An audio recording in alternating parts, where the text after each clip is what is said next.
Hello student, आज हम पढ़ेंगे क्लास 12 फिजिक्स चैप्टर फर्स्ट का topic application of Gauss theorem.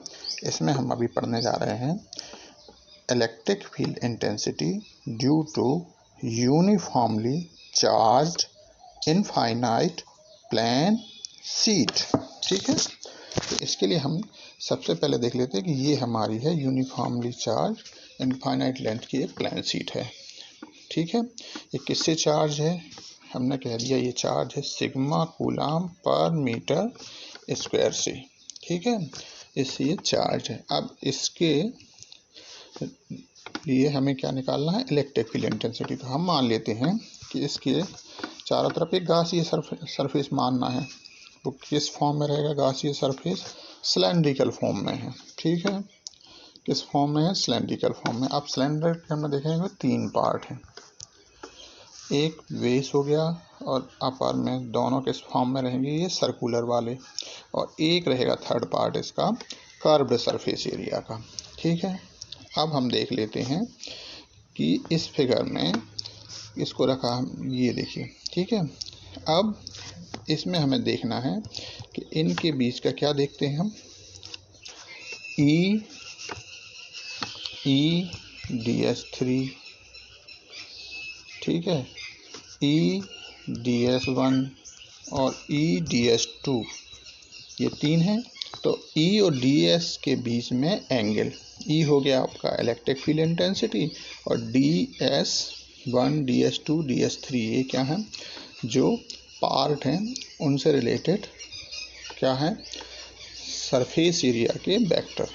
ठीक है, तो अब हम फिगर के अकॉर्डिंग देख लेते हैं। तो देखिए, इसमें बता दिए, बना लिया हमने कार्टेशियन सरफेस कंसीडर कर लिया अकॉर्डिंग टू फिगर। पहला कह रहे हैं हम कि पहला देख लेते हैं ई और ds1 के बीच। तो ये देखिए, ई इस तरफ और इसी तरफ है ds1। तो ई ds1 कैसे एक दूसरे के पैरेलल, एंगल कितना हो गया? 0। ये देखिए, ई ds1 हो गया पैरेलल, ई और ds1 के बीच में एंगल 0।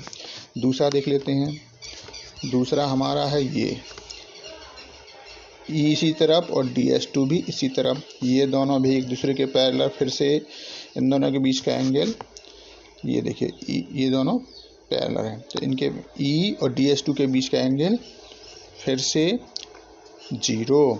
और तीसरा पार्ट जो है इसका कर्व्ड सरफेस एरिया से रिलेटेड हमने ले लिया है सरफेस एरिया ds3 और ई ds। तो ई इस तरफ है और ds3 ऊपर की तरफ। तो एंगल है इनके बीच का 90, मीन्स ये परपेंडिकुलर है। ठीक है, अब ये ही रख के हम इसी फिगर के बीच में बेस पे निकाल देते हैं इलेक्ट्रिक फ्लक्स। तो टोटल इलेक्ट्रिक फ्लक्स कैसा होगा? इन तीनों पार्ट का सम। तो पहले पार्ट के कारण इलेक्ट्रिक फ्लक्स सरफेस इंटीग्रल ई ds1 cos थीटा होना चाहिए, और ई और ds1 के एंगल पैरेलल हैं, एंगल 0। तो पहला सरफेस एरिया सरफेस इंटीग्रल ई ds1 cos 0 प्लस दूसरा हो जाएगा सरफेस इंटीग्रल ई ds2 cos थीटा। यहाँ फिर से कितना आएगा? ई और ds2 कैसे हैं? पैरेलल, एंगल कितना? पैरेलल होने पे 0।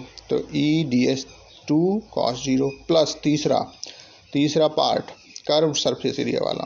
तो उसके लिए इलेक्ट्रिक फ्लक्स प्लस लगाया सरफेस इंटीग्रल ई ds3, और इन दोनों ई और ds3 के बीच का एंगल परपेंडिकुलर थे 90, cos 90। अब इनकी वैल्यू रख लेते हैं, cos 0 और cos 90 की। तो देखिए, cos 0 की वैल्यू 1 और cos 90 की वैल्यू होती है 0। तो ये जो तीसरा टर्म है, कौन सा वाला? तीसरे पार्ट के कारण जो इलेक्ट्रिक फ्लक्स था ds3 वाले कारण, वो तो हो गया 0। तो अब ये सिर्फ दो बचेंगे। कौन कौन से दो? ई बाहर कर दीजिए, अंदर बचेगा surface integral ds1 plus surface integral ds2। अब हमारे पास फार्मूला था integration 1 into dx equal to कितना है? x। तो ऐसे ही यहाँ हो जाएगा 1 इंटू ds1, तो उसकी जगह पे आएगा अकेला s1। तो दूसरे का इंटीग्रल कर लो, 1 इंटू ds2, उसका इंटीग्रल आएगा s2। अब हमने क्या किया? ई तो बाहर है। अब ये s1 s2 क्या है? जो इनके सर्कुलर पार्ट थे उन दोनों के सरफेस एरिया। वैसे तो ये सर्कल है तो इनका पाई आर स्क्वायर से भी निकाल सकते हैं, पर यहाँ हमने मान लिया है कि दोनों सेम है और दोनों का सरफेस एरिया ए है, तो S1 S2 दोनों की जगह पर रख दिया हमने। क्या रखा है? ए। ठीक है, तो ये फाई इक्वल टू हो जाएगा एफ ई बाहर ब्रैकेट के अंदर ए प्लस ए, तो फाई इक्वल टू आ गया 2EA। एक तो ये मिल गया हमें फ्लक्स, उसके बेस पे, किसके बेस पे बनाया हमने? फ्लक्स निकाल दिया फिगर के बेस पे। अब हम एक बार और देख लेते हैं फ्लक्स इससे लिंक्ड किसके बेस पे निकाल देंगे? गॉस लाया गॉस थ्योरम के। तो गॉस थ्योरम अपनी फाई इक्वल टू क्या है? क्यू अपॉन एप्सिलॉन नॉट, जहाँ क्यू है किसी भी गॉसियन सरफेस से इनक्लोज्ड टोटल चार्ज। ठीक है, अब यहाँ हम क्या कर लेते हैं, यहाँ फाई की जगह पे तो आपने रख दिया इस तरफ 2EA, यहाँ से ऊपर वाले से equal to Q upon epsilon naught. अब हमें मालूम है कि ये जो क्यू की वैल्यू निकाल लेते हैं। तो हमने कहा था चार्ज डेंसिटी शुरू में बताया था किससे चार्ज है? सिग्मा कूलाम पर मीटर स्क्वायर। 1 मीटर में कितना चार्ज? Sigma coulomb. तो ए मीटर में, ए स्क्वायर मीटर में कितना हो जाएगा? सिग्मा ए। तो क्यू इक्वल टू क्या रखेंगे हम? सिग्मा ए।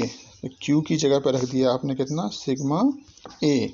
तो ये 2EA इक्वल टू आ गया आपका, क्यू की जगह पर रखा आपने सिग्मा ए, ए से ए कैंसिल, तो E इक्वल टू क्या मिल गया हमें? मिल गया इलेक्ट्रिक फील्ड इंटेंसिटी।